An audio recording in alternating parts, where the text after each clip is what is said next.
Alaykum aziz yurtdoshlar, mana kimda kim Moskvadan O'zbekistonga ketmoqchi bo'lsa, 3 ta mashinamiz startda turibdi. 2 ta Cobalt, 1 ta Captiva aziz yurtdoshlar. Moskva, Toshkent, Sankt-Peterburg, O'zbekiston yo'nalishi bo'yicha. Moskvadan Qoraqalpog'istonga, Moskvadan Xorazmga, Moskva, Urganch, Moskva, Nukus, Moskva, Buxoro, Moskva, Samarqand, Sankt-Peterburgdan O'zbekistonning barcha viloyatlariga mana 2 ta Cobaltimiz, 1 ta Captiva qora toychog'imiz tayyor startda turibdi.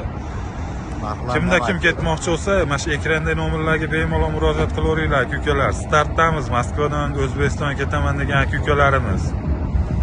Narxlari Sankt-Peterburgdan Toshkentga 10,000 rubl, Moskvadan Toshkentga 8,000 rubl aziz yurtdoshlar. Kimda kim Zolotoy koronadan qarzi bo'lsa yoki dokumentda muammosi bo'lsa ham o'zimiz mana shu nomerlarga aloqaga chiqinglar, o'zimiz qo'ldan kelgancha yordam berib olib ketamiz. Like tugunbillatni bosaveringlar akalar mana. Mashinalarimiz startda turibdi. Start degani mana. 2 ta Cobalt, 1 ta Captiva. Mana klientlar bilan suhbat qilgan Ekranda nomerlar bor. Bemalol aloqaga chiqaverasizlar. Sog' bo'linglar, salomat bo'linglar.